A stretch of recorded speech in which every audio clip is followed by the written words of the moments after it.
الله الرحمن الرحيم واذكروا الله في أيام معدودات فمن تعجل في يومين فلا إثم عليه ومن تأخر فلا إثم عليه لمن اتقى واتقوا الله واعلموا أنكم إليه تحشرون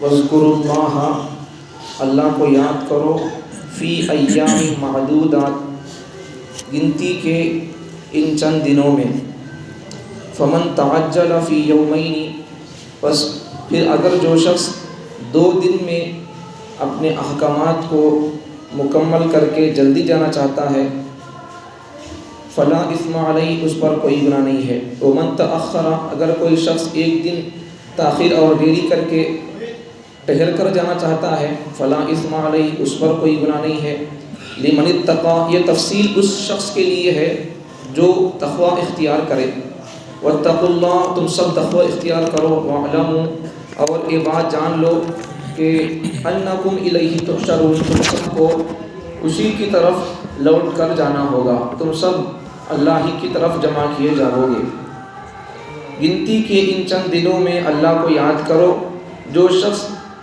پھر ان 2 دنوں میں اپنی احکامات کی ذمہ داری ادا کر کے جلدی جانا چاہتا ہے اس کے لیے کوئی گناہ نہیں ہے اگر کوئی شخص 1 دن تاخیر کر کے دیری جانا چاہتا ہے اس پر کوئی گناہ نہیں ہے یہ تفصیل اس شخص کے لیے ہے جو تقوی اختیار کرے اور تم سب تقوی اختیار کرو اور یقین رکھو کہ بے شک تم سب کو اللہ ہی کی طرف لوٹ کر جانا ہوگا اس آیت میں 6 باتیں بتائی گئی پہلی بات اللہ کو یاد کرو گنتی کے ان چند دنوں میں دوسری بات پھر اگر کوئی شخص 2 دن میں اپنے احکامات کو ذمہ داریوں کو ادا کر کے جانا چاہتا ہے مینا کے میدان سے تو اس کے لیے کوئی گناہ نہیں ہے اگر کوئی شخص 1 دن تاخیر اور دیری کر کے جانا چاہتا ہے تو اس کے لیے بھی کوئی گناہ نہیں ہے آگے یہ تفصیل اس آدمی کے لیے ہے جو تقوی اختیار کرے اور تم سب تقوی اختیار کرو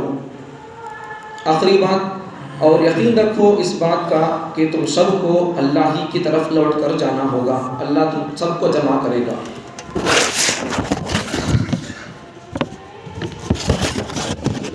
یہاں اس آیت میں اللہ تعالیٰ پہلی بات اللہ تعالیٰ ذکر کرو یہ اللہ ارشاد فرما رہی ہے تو احکامات حج کے احکامات کی بات چل رہی ہے تو حج کے کل 5 دن ہوتے ہیں 5-6 دن 8 ذی الحجہ کی 8 تاریخ 8 9 10 11 12 یہ 5 دنوں کے کام ہوتے ہیں 5 یا 6 دن 5 دنوں میں بھی کام مکمل کر کے جا سکتے ہیں اور 6ویں دن بھی رہ کر سکتے ہیں تو اللہ تعالیٰ پہلی بات اس آیت میں ارشاد فرماتے ہیں وَاذْكُرُوا اللَّهَ فِي أَيَّامٍ مَعْدُودَاتٍ گنتی کے ان چند دنوں میں یہ گنتی کے چند دن کون سے ذی الحجہ کے دن ذی الحجہ کے حج کے کتنے دن کل 5 دن 8 9 10 11 12 تک کام ہو گیا تو احکامات ہو گئے تو ٹھیک ہے نہیں تو پھر 13ویں تاریخ کو بھی رہ کر اپنی ذمہ داری اور کام کرنے کے کر کے آ سکتے ہیں تو گنتی کے ان چند دنوں میں اللہ کو یاد کرو خوب یاد کرو فمن تعجل فی یوم تو یہاں اس آیت کے اندر اللہ تعالیٰ کیا بتانا چاہتے ہیں اسی پہلی آیتوں میں مزدلفہ کے اندر رہنے کی بات آئی تھی مزدلفہ میں ٹھہرنا ہے یہ بات آئی تھی زمانہ جاہلیت کے اندر مشرک لوگ مزدلفہ کو جاتے تھے عرفات نہیں جاتے تھے تو وہ بات آئی تھی تو اس سے پہلی آیت میں مزدلفہ میں ٹھہرنے کی بات آئی تھی اس سے پہلی آیت میں عرفات میں ٹھہرنے کی بات آئی تھی تو آج کے سبق کے اندر بات کیا ہے آج کے سبق کے اندر بات ہے مینا کے میدان میں جانا چاہیے پہلے عرفات پھر اس کے بعد مینا عرفات کے بعد مزدلفہ کے بعد پھر مینا کے اندر جانا چاہیے تو یہاں شیطان کو کنکر ماننا اس کی بات ہے تو یہاں سے وَاذْكُرُوا اللَّهَ فِي أَيَّامٍ مَعْدُودَاتٍ سے بعض حضرات فرماتے ہیں کہ یہاں اللہ کو یاد کرو ذکر کرو سے مراد ان دنوں میں 5 دنوں میں ذکر کرنے سے مراد ایام تشریق مراد ہے اس سے ذکر سے ایام تشریق مراد ہے ایام تشریق مطلب ذی الحجہ کی 9 10 11 12 13 ان کو ایام تشریق کہتے ہیں ان میں جیسا ہمیں یہاں کہہ کر پڑھتے نہیں اللہ اکبر بول کر، اسے بولتے ہیں ایام تشریق، تکبیرات تشریق بولتے. تو وہ دنوں کو ایام تشریق بولتے، وہ تکبیر کو تکبیرات تشریق بولتے. تو یہ 5 دن پڑھنا چاہیے، چاہے آدمی سفر میں ہو یا اپنے مقام پر ہو، کیسا بھی کیوں نہ ہو، لیکن نماز پڑھنے کے بعد اس کے اوپر کم از کم 1 مرتبہ پڑھنا واجب ہو جاتا ہے. مردوں کے لیے ذرا زور سے پڑھنا چاہیے اور عورتوں کے لیے آہستہ سے پڑھنا چاہیے، لیکن تکبیر تو ہر ایک پر واجب ہوتی ہے. تو یہ سب مسائل عورتوں کو کہاں معلوم ہوں گے، بولے تو معلوم ہوتا ان کو، سمجھ میں آگی بات. تو یہ سب احکامات وغیرہ ایسا یہاں آپ لوگوں کے لیے بیان ہو رہی نہیں، تو قرآن بیان ان کے لیے بھی ہونا چاہیے، ان کی تربیت کا، ان کے احکامات کا بھی اگر ان میں بیان ہوگا پردے کے ساتھ تو پھر ان کو بھی سمجھ میں آ جائیں گی باتیں. بہت سارے لوگوں کو اب تک معلوم نہیں ہے حج کی وعید اور حج کرنے پر ثواب کیا ہے، حج نہ کرنے پر کتنا بڑا گناہ ہو رہا بول کر بتائیں، تو اب تک معلوم نہیں تھا تو اب معلوم ہو رہا. تو اتنی سختی ہے کیا، اتنی سخت وعید ہے کیا مولانا، ایسا بول کر لوگ پوچھ رہے. تو بولتے رہیں گے، سنتے رہیں گے، سمجھتے رہیں گے تو معلوم ہوتا رہتا. بولیں گے تو ان کو کیا معلوم ہوگا. اب مرد میں جا کر کہاں بولیں گے میں اتنے احکامات بیان کر رہا ہوں، تو پھر لوگ جا کر کہاں جا کر بیان کریں گے، کہاں سنائیں گے. تو ان کے اندر بھی اس قسم کی قرآن کی ترجمے تفسیر کے حلقے ان کے اندر بھی ہونا چاہیے، ورنہ پھر ان کے اندر بیداری نہیں آتی. اصل بیداری عورتوں کے اندر آنا چاہیے. عورتوں کے اندر اگر بیداری آ گئی، سدھر گئے، تو پھر اگر ہمیں نہیں سدھرنا چاہیے تو پھر بھی ہمیں سدھر جائیں گے ان کی برکت سے. تو اس لیے احکامات کو ان کے اندر بیان ہونا چاہیے. تو ایام تشریق، تکبیرات تشریق وغیرہ ذی الحجہ کے مہینے کے اندر 9ویں ذی الحجہ کی، عرفات کا دن بولتے ہیں اسے، 9ویں ذی الحجہ کی صبح کی نماز کے بعد سے پڑھنا شروع کر لینا اسے. اللہ اکبر لا الہ، وہ تکبیر 9 10 11 12 13 یہ 5 دن پڑھنا چاہیے. 9 کی فجر سے لے کر پھر 9 10 11 12 13 کی عصر تک پڑھنا چاہیے. 13 کی عصر میں پڑھ کر چھوڑ دینا، مغرب سے نہیں پڑھنا. یہ تکبیرات تشریق ہے، اس سے مراد وہی ہے وَاذْكُرُوا اللَّهَ فِي أَيَّامٍ مَّعْدُودَاتٍ، گنتی کے ان چند دنوں میں اللہ کو یاد کرو کا مطلب وہی ہے، ایام تشریق مراد ہے. اچھا اب ایک مسئلہ کیا، یہ 5 دن ہے نہیں ہے، ان 5 دنوں کے اندر اب عرفہ کو چھوڑ کر، عرفہ کے دن روزہ رکھنا چاہے تو رکھنا چاہیے، ہمارے لیے رکھنا چاہے تو اجازت ہے. اب وہاں رہنے والے آدمیوں کے لیے بھی رکھنے کی اجازت ہے، رکھے تو رکھنا چاہے تو رکھ سکتے ہیں. یا پھر اگر تکلیف ہوتی بولے تو عرفات کے میدان میں جانا پڑتا ہے، اگر وہاں سخت گرمی ہوتی ہے، تکلیف کا اگر خوف ہے تو پھر رکھنے کی اجازت نہیں ہے. لیکن 9 ذی الحجہ کو چھوڑ کر 10 11 12 دونوں عیدین، اب دونوں عیدین کب ہوتی ہے، عیداں کب ہوں گی ہمارے، شوال کی 1 تاریخ کو پہلی عید ہوگی ہماری عید الفطر. اب یہ 1 دن ہو گیا، پورے سال میں 5 دن روزہ رکھنا حرام ہے. اب میں کیا بڑی عجیب بات کروں نہیں، آج اللہ اب تک کیا بولتے تھے روزہ رکھو فرض ہے، یا ایھا الذین آمنوا کتب علیکم الصیام، اس وقت بھی آیا تھا روزوں کے بارے میں. آج کیا عجیب بات بول رہا ہوں، عجیب بات کیا بھی نہیں ہے، ایسی بات بول رہا ہوں. پورے سال میں 5 دن روزہ رکھنا حرام ہے. کون سے دن، وہ 2 دن عید کے، اس کے بعد پھر ایام تشریق میں سے ایام تشریق کے 3 دن. 2 دن عید کے کون سے، شوال کا 1 دن ہو گیا، 1 تاریخ کا دن 1 دن ہو گیا 5 دنوں میں سے. پھر اس کے بعد ذی الحجہ، بقرعید کی عید کب پڑتی، ذی الحجہ کی 10ویں تاریخ کو. تو شوال کا 1 دن، اس دن عید کے دن ہوتا ہے، اس دن روزہ رکھ سکتے ہیں، 1 دن ہو گیا. دوسرا دن ذی الحجہ کی 10ویں تاریخ بقرعید کا دن ہے. تو عید الفطر عید الاضحیٰ 2 دن ہو گئے، 2 دن یہ روزہ رکھ سکتے ہیں. اچھا ابھی کون سے دن ہے، ایام تشریق کے 3 دن. اب تکبیر پڑھنے کے 5 دن پورے ایام تشریق کے، اللہ اکبر پڑھتے نہیں میں 5 دن پورے 9 10 11 12 13. تو ان میں سے اب 9 چھوڑ دیے تو پھر اب یہ 10 11 12، تو یہ 10 ہو گیا بقرعید کا. تو اب یہ 11 12 13 تک روزہ رکھ سکتے ہیں، اس کے بعد چاہے تو روزہ رکھ سکتے ہیں. تو ان 5 دنوں کے اندر روزہ رکھنا حرام ہوتا ہے. اچھا اب آج کے سبق کی تشریح کیا ہے، حکم کیا اس کے اندر. تو 3 شیطانوں کو پتھر مارنا ہوتا ہے، جمرات، رمی جمرات. اب جمرات کسے بولتے، جمرات مینا کے میدان میں چھوٹے چھوٹے 3 مینارے ہیں، ان کو پتھر مارنا. 3 مینارے ہیں، ان کو جمرات کہتے ہیں. اب کسے کب مارنا چاہیے تو وہ تفصیل اس کی ایک مسئلہ. 10ویں ذی الحجہ کو، بقرعید کے دن 10ویں ذی الحجہ کرنے والے لوگوں کے لیے 10ویں ذی الحجہ کو صرف جمرہ کبریٰ کی رمی کی جاتی ہے. عید کے دن، بقرعید کے دن ایک شیطان کو، بڑے شیطان کو کنکر مارتے. اس کا وقت کب شروع ہوتا یہ بھی مسئلہ. تو اس کا وقت سورج نکلنے کے بعد سے لے کر آئندہ آنے والی صبح صادق تک رہتا ہے. لیکن قوت صحت والوں کے لیے رات میں کنکریاں مارنا مکروہ ہے۔ اب 10ویں تاریخ کا پتھر کب مارنا؟ صبح صادق سے لے کر سورج نکلنے کے بعد سے لے کر دوسرے دن صبح صادق تک مار سکتا ہے۔ اب اگر کوئی آدمی رات میں پتھر مارنا چاہے تو اب اگر کوئی بیمار آدمی ہے تو اس کے لیے گنجائش ہے، لیکن اگر طاقتور اور تندرست آدمی اگر مارنا چاہے رات میں جا کر آدمی نہیں رہتے بول کر تو اس کے لیے اجازت نہیں ہے۔ ایک مسئلہ تو یہ جمرہ کبریٰ بڑے شیطان کو کنکر مارنا 10ویں دن، اور یہ اس کا وقت ہے سورج نکلنے کے بعد سے دوسرے دن کے مطلب 11ویں تاریخ کے صبح صادق تک مار سکتا ہے۔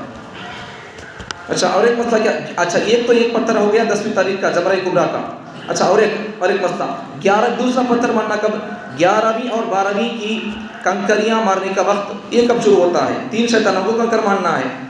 ابھی شیطانوں کو کنکر مارنا کہاں سے شروع ہوا؟ یہ حضرت ابراہیم علیہ السلام کے زمانے سے شروع ہوا۔ جب انہوں اللہ کے نام پر ذبح کرنے کے لیے حضرت اسماعیل علیہ السلام لے جا رہے تھے تو شیطان ان کو ورغلا رہا تھا، بہکا رہا تھا۔ یہ 3 جگہ جو پتھر مارنے کے نہیں آج حجاج کرام کے لیے، تو یہ 3 جگہ وہ ہیں جہاں شیطان حضرت ابراہیم علیہ السلام کو آ کر بہکایا تھا، ورغلایا تھا، تو اس لیے وہاں ہم کو بھی شیطان کو پتھر مارنے کا حکم دیا گیا۔ تو پہلا پتھر تو 10ویں تاریخ کو مارنا چاہیے۔ دوسرا 11 اور 12 یہ دونوں پتھر ایک ہی دن مارنا چاہے تو مار سکتے ہیں۔ اب دونوں پتھر 11 اور 12 کے پتھر ایک ہی دن مار کر بھی 13ویں تاریخ سے پہلے ہی اگر جانا چاہے تو مینا کے میدان سے جا سکتے ہیں، اس کی گنجائش ہے۔ وہی قانون کے اندر آیا ہے، فمن تعجل فی یومین فلا اثم علیہ، اگر کوئی آدمی جلدی سے 11-12 کے پتھروں کو ایک ہی دن میں مار کر جانا چاہتا ہے 13ویں تاریخ سے پہلے تو جانے کی گنجائش ہے، اجازت ہے، فلا اثم علیہ، اس پر کوئی گناہ نہیں ہے۔ اگر کوئی آدمی 13ویں تاریخ کو بھی رک کر مارنا چاہتا ہے 13ویں تاریخ کو بھی پتھر، تو اس کے لیے بھی گنجائش ہے، گناہ نہیں ہے۔ افضل کیا ہے؟ پیغمبر صلی اللہ علیہ وسلم جب حجۃ الوداع کے موقع پر حج کے لیے گئے تھے تو اس وقت پیغمبر صلی اللہ علیہ وسلم 13ویں تاریخ کو مینا کے اندر قیام کر کے 13ویں تاریخ کو پتھر مار کے آئے ہیں، یہ افضل ہے۔ لیکن اس سے پہلے اگر کوئی آدمی جانا چاہے تو مار کر جا سکتا ہے۔ لیکن کچھ مسائل ہیں، اگر کوئی آدمی مثال کے طور پر مسئلہ 12ویں تاریخ کی رمی کرنے کے بعد کوئی مینا سے چلا جائے اور 13 کی رمی نہ کرے، اب دیکھو 11 اور 12 2 دنوں کے پتھر ایک ہی دن مار کر جانا چاہتا ہے تو اس پر کوئی گناہ نہیں ہے، چلے جائے۔ 13ویں رمی نہ کرے، 11-12 کو مار کر 13ویں کے پتھر مارے بغیر جانا چاہتا ہے تو جانے میں کوئی گناہ نہیں ہے، فلا اثم علیہ، اجازت ہے، جا سکتا ہے، کوئی گناہ نہیں ہے۔ لیکن افضل کیا ہے؟ افضل یہ ہے کہ مینا میں ٹھہرا رہے، 13 کی رمی کر کے مینا سے روانہ ہو، 13ویں تاریخ کو بھی قیام کر کے آدمی وہاں سے 13ویں تاریخ کا پتھر مار کر جائے تو یہ افضل ہے، لیکن اس سے بھی اگر گئے تو کوئی گناہ نہیں ہے۔ اب وہی آپ کو بتائیں، حجۃ الوداع کے موقع پر پیغمبر صلی اللہ علیہ وسلم نے 13 کی رمی کر کے بعد میں آپ صلی اللہ علیہ وسلم وہاں سے روانہ ہوئے تھے۔ افضل یہی ہے کہ 13ویں تاریخ کا بھی پتھر مار کر جائے، اس سے پہلے گئے تو کوئی گناہ نہیں ہوتا۔ اچھا 13ویں کی رمی کا وقت صرف غروب آفتاب تک ہے۔ اب دوسرے 2 11 اور 12 کے پتھر کب تک مار سکتے ہیں؟ دوسرے دن کے صبح صادق تک مار سکتے ہیں، لیکن 13ویں تاریخ کا پتھر مارنے کا وقت صرف سورج ڈوبنے تک رہتا ہے، اس کے بعد دوسرے دن تک نہیں رہتا ہے۔ اچھا 12ویں کی مینا میں 12ویں تاریخ کو ذی الحجہ کے مہینے کی 12ویں تاریخ کو آدمی ہوتے ہوئے سورج غروب ہو جائے تو 13ویں کی رمی چھوڑ کر جانا مکروہ ہے۔ اب 12ویں کے دن تاریخ کو آدمی مینا کے میدان میں تھا، اب اتنی دیر تھا کہ اس دن کا 12ویں کا سورج ڈوب گیا، تو اب کیا کرنا پڑے گا؟ اس کو وہی رہنا پڑے۔ اگر وہ آدمی وہاں رہ کر 13ویں کا پتھر مار کر چلے گا تو اس کے لیے مکروہ ہوگا، تو 13ویں کا بھی پتھر مار کر جانا پڑے گا۔ اچھا اگر کوئی مینا میں صبح صادق ہونے تک رہا تو اس کے 13ویں کی رمی کرنا واجب ہوگا۔ صبح صادق تک رہا، 13ویں کی فجر تک رہا آدمی تو بھی 13ویں کا پتھر اسے ماننا واجب ہو جائے گا، پھر نہیں جا سکتا۔ پہلے تو اس کے اوپر جانا چاہے تو جا سکتا تھا، 13ویں کا پتھر 11 اور 12ویں کا پتھر ایک ہی دن مار کر دونوں کا جانا چاہے تو جا سکتا ہے، لیکن اگر جب 13ویں کی صبح اگر آدمی کر لیا بولے تو اب 13ویں کا پتھر بھی مار کے جانا اس پر واجب ہو جائے گا۔ اچھا اگر کوئی 11-12 کی رمی کر کے چلے جانے کی اجازت ہے، اجازت کے باوجود آدمی مینا میں ٹھہرا رہے، 13ویں کی رمی کر کے جائے تو جانے کی اس کے لیے اجازت ہے۔ اچھا خلاصہ کیا بتا چاہ رہی ہے تب مسائل سے؟ 10ویں کے بعد 2 دن میں رمی کر کے جانا چاہے تو اختیار ہے۔ خلاصہ کیا ان تمام مسائل کا؟ اگر 10ویں تاریخ کے بعد اگر آدمی تمام پتھروں کو 1-2 دن میں مار کر جانا چاہے تو جا سکتا ہے، اجازت ہے، گنجائش ہے۔ اگر آدمی 11-12 کو رہ کر 10ویں تاریخ کے بعد 11-12 کو رہ کر پتھر مار کر بھی پھر 13ویں تاریخ کو بھی رہ کر پتھر مارنا چاہتا ہے، اس کی بھی اجازت ہے۔ سمجھ میں آگے بات، 2 دنوں میں کام مکمل کر کے جانا چاہتا ہے، چاہے کوئی گنجائش اور اس کے لیے گناہ نہیں ہے۔ اگر کوئی آدمی 13ویں کو رہ کر پتھر مارنا چاہتا ہے، اس کی بھی اجازت ہے۔ اب یہاں اللہ تعالیٰ یہ کہیں کو بولے معلوم، 2 دن میں اگر مار کر جانا چاہے تو جا سکتے ہیں، یا 13ویں کو بھی رہ کر مار کر جانا چاہے تو مار سکتے ہیں، کہیں کو اللہ حکم دی معلوم ایسا۔ اس کے اندر زمانہ جاہلیت میں مشرکین مکہ کا ایک عمل تھا، اس کا اللہ تعالیٰ رد کرنا چاہ رہی ہیں، اس لیے اللہ تعالیٰ نے گنجائش دی اس کو۔ زمانہ جاہلیت کے اندر لوگ کیا سمجھتے تھے، 10ویں کے بعد جلدی پتھر مار کر جانے کو گناہ سمجھتے تھے۔ بعض لوگ ایسا سمجھتے تھے 13ویں سے پہلے پتھر مار کر جلدی 2 دنوں کے اندر شیطان کو پتھر مار کر جانے کو گناہ سمجھتے تھے۔ اور بعض لوگ کیا سمجھتے تھے، دیری کر کے جانا، 13ویں تاریخ تک رک کر 13ویں تاریخ کو پتھر مار کر جانا، اسے بھی گناہ سمجھتے تھے۔ بعض لوگ جلدی پتھر مار کر جانے کو گناہ سمجھتے تھے، بعض لوگ دیری کر کے 1 دن دیری کر کے 13ویں کے پتھر مار کر جانے کو گناہ سمجھتے تھے۔ اب جلدی جانے کو گناہ سمجھ رہی بعض لوگ دیری کر کے جانے کو گناہ سمجھ رہی۔ تو اللہ تعالیٰ اختیار دے رہی کہ تمہارا اختیار ہے، تمہیں اگر چاہیں تو تمہیں 2 دن کے اندر مار کر پتھر جانا چاہے تو جا سکتے ہو، تم اگر چاہیں تو 13ویں تاریخ کو رہ کر پتھر مار کر جانا چاہے تو جا سکتے ہو۔ خلاصہ کیا، سبق ہمارے لیے پیغام اور میسیج کیا کہ زمانہ جاہلیت کے لوگوں کے عمل کا اللہ تعالیٰ رد کرنا چاہ رہی۔ تو ہمارے لیے سبق اور پیغام یہ ہے کہ ہم زندگی کے اندر اپنی رہن سہن زندگی کے اندر ایسا کام نہ کریں کبھی بھی جو کسی مشرک یا منافق یا کافر یہود نصارہ کے عمل سے ملتا جلتا ہو، ان کے کاموں سے اپوزٹ اور مخالفت کرنے کا اللہ تعالیٰ یہاں سے پیغام اور میسیج دے رہا۔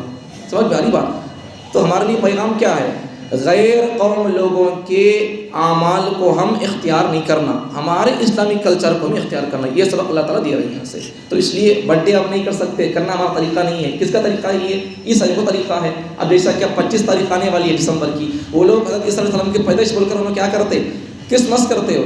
سمجھ میں آتی بات؟ یہ ان کا طریقہ ہے، یہ پیدائش کے دن پر خوشی منانا یہ ان کا طریقہ ہے، ہمارا طریقہ نہیں ہے۔ اب جو لوگ پیدائش کے دن پر وہ لوگ جو پیدائش کے دن پر یوم ولادت پر برتھ ڈے کرتے نہیں، یہ ان کی نقالی کر رہی ہے عیسائیت کی۔ تو ہمارے لیے میسیج اور پیغام ہے قرآن کے آج کے سبق سے کہ کسی کی تم کو نقالی کرنے کی ضرورت نہیں ہے۔ تمہارے پاس پہ جگت گرو محمد صلی اللہ علیہ وسلم تم فالو کر لو، بس کافی ہے۔ تمہارے پاس ایک کتاب ہے، یہ آج تک ہزاروں سال گزر گئے، آج تک اس کتاب کے اندر سے ایک زبر زیر پیش نہیں بدلا ہے، تم اس کو حفاظت کرو اور اس کی احکامات پر عمل کرو۔ عیسائیوں کی کتاب اب تک موجود نہیں ہے، جیسا نازل کیا اللہ تعالیٰ ویسا اب تک موجود نہیں ہے۔ 100 سال کے اندر 200 مرتبہ بدل گئی انجیل کتاب۔ اب تک ہزاروں سال ہو گئے عیسیٰ علیہ السلام جا کر دنیا سے، اللہ کو اٹھا لیا ہے، تو اب تک اتنے ہزاروں سالوں میں 100 سال میں جو کتاب عیسائی لوگ 200 مرتبہ بدل دی، تو اب تک 2000 سال کا عرصہ گزر گیا، اب تک عیسائی لوگ اپنی انجیل کتاب کو کتنی مرتبہ بدل دیے ہوں گے۔ اب ہماری کتاب آج تک 1400 سال سے زیادہ عرصہ گزر گیا، اس کے اندر سے ایک حرف نہیں بدلا۔ یہ محفوظ کتاب ہے، اس پر عمل کرو، ان کے طریقے کو اپناؤ نہ کو۔ اللہ تعالیٰ ہمارے لیے پیغام دے رہا ہے۔ اللہ تعالیٰ مجھے اور آپ کو اسلامی احکامات کو عمل کرنا اللہ آسان فرمائے، اس سے دلچسپی عطا فرمائے، غیروں کے طور طریقے سے اللہ تعالیٰ پورے مسلمانوں کی حفاظت فرمائے۔